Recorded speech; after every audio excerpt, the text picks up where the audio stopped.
بسم اللہ الرحمن الرحیم۔ امام جعفر صادق رضی اللہ تعالیٰ عنہ کی سیرت پر مختصر گفتگو۔ امام جعفر صادق رضی اللہ تعالیٰ عنہ کا شمار اہل بیت کی ان عظیم ہستیوں میں ہوتا ہے جنہوں نے دین اسلام کی علمی بنیادوں کو مضبوط کیا اور امت مسلمہ کی رہنمائی فرمائی۔ آپ کی زندگی کا ہر پہلو علم و عمل کا بہترین نمونہ ہے۔ پیدائش اور خاندانی پس منظر۔ امام جعفر صادق رضی اللہ تعالیٰ عنہ کی ولادت 17 ربیع الاول 83 ہجری کو مدینہ منورہ میں ہوئی۔ آپ کا پورا نام جعفر بن محمد بن علی ہے۔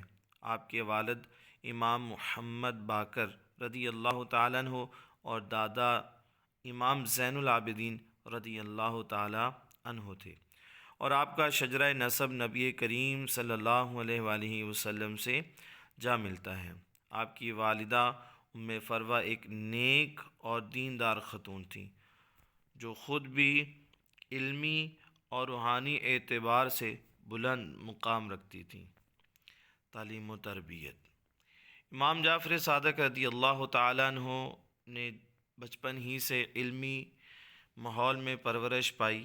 آپ نے اپنے والد امام محمد باقر رضی اللہ تعالیٰ عنہ سے علم حاصل کیا اور قرآن، حدیث، فقہ اور دیگر اسلامی علوم میں مہارت حاصل کی۔ آپ کو اپنے دادا امام زین العابدین رضی اللہ تعالیٰ عنہ کی صحبت بھی نصیب ہوئی، جن سے آپ نے زہد و عبادت کے عملی نمونے سیکھے۔ علمی مقام۔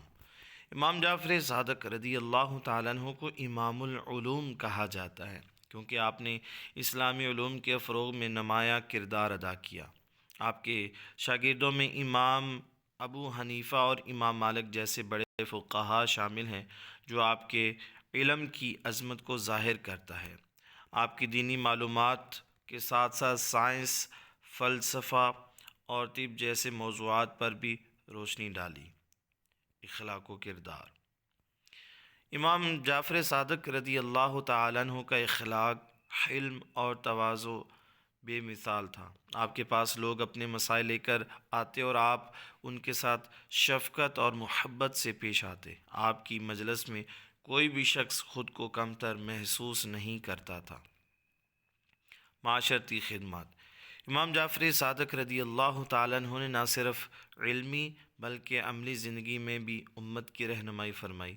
آپ نے لوگوں کو دین کی اصل روح سے آگاہ کیا اور مختلف فطروں کا علمی اور عملی مقابلہ کیا۔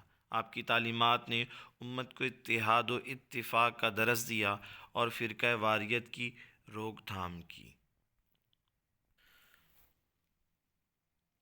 امام جعفر صادق رضی اللہ تعالیٰ عنہ کی زندگی کے چند واقعات نہایت ہی دلچسپ اور سبق آموز ہیں جو ان کے علم، حلم اور تقوی کو ظاہر کرتے ہیں۔ ذیل میں دو ایسے واقعات پیش کیے جا رہے ہیں جو سننے والوں کے لیے نہایت ہی متاثر کن ہوں گے۔ نمبر 1، عاجزی اور مہربانی کا واقعہ۔ ایک مرتبہ ایک شخص مدینہ منورہ آیا اور امام جعفر صادق رضی اللہ تعالیٰ عنہ کے بارے میں دریافت کیا۔ کسی نے انہیں امام کے گھر کی نشاندہی کر دی۔ وہ شخص امام کے پاس آیا اور نہایت ہی سخت زبان میں آپ کو برا بھلا کہنے لگا۔ امام خاموشی سے اس کی بات سنتے رہے اور کوئی جواب نہ دیا۔ جب وہ شخص اپنے غصے کا اظہار کر چکا تو امام نے مسکراتے ہوئے نرمی سے پوچھا، بھائی اگر تمہیں کچھ ضرورت ہو یا کوئی مسئلہ درپیش ہو تو بتاؤ، میں تمہاری مدد کے لیے حاضر ہوں۔ امام کی اس عاجزی اور مہربانی نے اس شخص کو شرمندہ کر دیا اور وہ روتے ہوئے معافی مانگنے لگا۔ اس نے کہا، میں نے آپ کے بارے میں جو کچھ سنا تھا وہ سب غلط تھا۔ آپ واقعی علم و اخلاق کے پیکر ہیں۔ یہ واقعہ امام کے صبر اور تحمل اور اعلی اخلاق کی بہترین مثال ہے۔ واقعہ نمبر 2، علم کی برتری کا واقعہ۔ ایک بار ایک غیر مسلم شخص نے امام جعفر صادق رضی اللہ تعالیٰ عنہ سے سوال کیا، کیا آپ کا خدا ہر چیز کو دیکھتا اور سنتا ہے؟ امام صاحب نے جواب دیا، جی ہاں، اللہ ہر چیز کو دیکھتا اور سنتا ہے، لیکن اس کا دیکھنا اور سننا تمہارے دیکھنے اور سننے جیسا نہیں ہے۔ اس شخص نے مزید کہا، اگر ایسا ہے تو پھر اللہ کے بارے میں کیسے یقین کیا جائے؟ امام صاحب نے ایک چراغ منگوایا اور اسے روشن کرنے کو کہا۔ پھر آپ نے اس شخص سے پوچھا، کیا یہ چراغ تمہارے ارد گرد کی چیزوں کو روشن کرتا ہے؟ تو اس نے جواب دیا، جی ہاں۔ امام صاحب نے فرمایا، بس اسی طرح اللہ کی ذات ہر چیز کو روشنی اور علم عطا کرتی ہے، لیکن وہ کسی چیز کی محتاج نہیں۔ یہ سن کر وہ غیر مسلم حیران رہ گیا اور آپ کے علم و حکمت سے متاثر ہو کر اسلام قبول کر لیا۔ یہ دونوں واقعات امام جعفر صادق رضی اللہ تعالیٰ عنہ کی شخصیت کے مختلف پہلوؤں کو اجاگر کرتے ہیں اور سننے والوں کے لیے نہایت دلچسپ اور سبق آموز ہیں۔ وفات: امام جعفر صادق رضی اللہ تعالیٰ عنہ 148 ہجری میں مدینہ منورہ میں وفات پائی۔ آپ کا مزار جنت البقیع میں واقع ہے، جو آج بھی عقیدت مندوں کے لیے روحانی سکون کا باعث ہے۔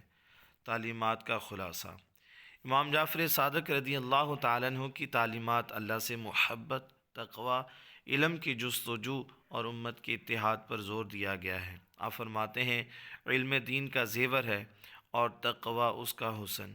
جو علم کے ساتھ عمل کرے وہی حقیقی عالم ہے۔ اللہ رب العزت کی بارگاہ میں دعا ہے کہ اللہ تعالی ہم سب کو اپنے نیک اور صالحین بندوں کی سچی محبت اور سچی غلامی عطا فرمائے، اسی محبت میں زندہ رکھے، اسی محبت میں موت دے، قیامت کے دن اسی محبت میں اٹھائے۔ آمین آمین۔